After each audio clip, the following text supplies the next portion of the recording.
मेरे प्रिय भक्तों, आज मैं आप लोगों को बताना चाहता हूँ कि भगवान श्री कृष्ण ने महाभारत का युद्ध टालने की काफी कोशिश की थी। आप लोग सोच रहे होंगे राय सिंह ऐसा कैसे हो सकता है। भगवान श्री कृष्ण जब शांति दूत बनकर के गए थे तब धृतराष्ट्र के हाथ जोड़े थे और कहा था, महाराज इस युद्ध को बंद करा दीजिए, इस युद्ध को टाल दीजिए, क्योंकि आप यहाँ के राजा हैं, आप दुर्योधन को समझा सकते हैं। इसलिए मैं आपसे आग्रह करता हूँ, पूरा राजपाट या आधा राजपाट आप पांडवों को मत दीजिए। पांडवों को जीवन यापन करने के लिए केवल आप 5 गांव दे दीजिए। बगल में दुर्योधन बैठा हुआ था। दुर्योधन ने कहा, आप 5 गांव की बात कर रहे हो, मैं पांडवों को एक सुई की नोक के बराबर भी जमीन नहीं दे सकता। तब भगवान श्री कृष्ण ने कहा था, हे धृतराष्ट्र, आप ज्यादा पुत्र मोह में मत फंसिए, समझाइए दुर्योधन को, क्योंकि वो आपके भाई पांडु के पुत्र हैं, उनका आधा हिस्सा बनता है, आधा राज्य बनता है, वो आधे राज्य के अधिकारी हैं, तो उन्हें 5 गांव क्यों नहीं दे सकते।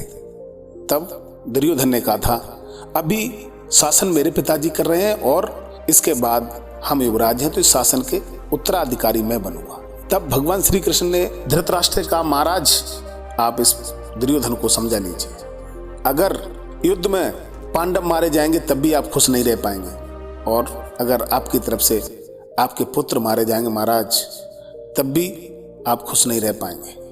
इसलिए इस युद्ध को टाल दीजिए। लेकिन इस युद्ध को कैसे भी नहीं टाला गया।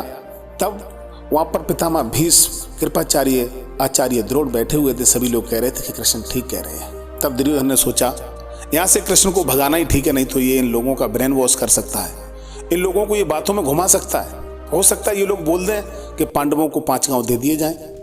तब दुर्योधन ने जब ज्यादा भगवान श्री कृष्ण के ऊपर तंज कसा था, भगवान श्री कृष्ण ने कहा था, दुर्योधन आप अपनी मां गांधारी को अपने सब पर रोने के लिए विवश मत करिए।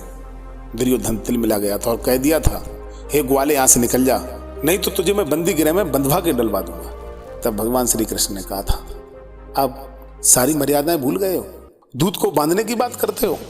अगर दुर्योधन तेरे में इतना ही साहस है तो बोल दे अपने सैनिकों से और मुझे बांध के दिखाएं। साथियों, उस समय भगवान ने चतुर्भुजी रूप धारण किया था। सारे राजे महाराजे वहां से रंगभूमि छोड़ करके भाग गए थे।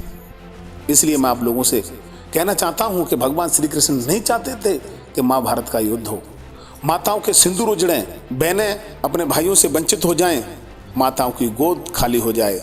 भगवान श्री कृष्ण बिल्कुल ही नहीं चाहते थे। हर हर महादेव, ओम नमो भगवते वासुदेवाय।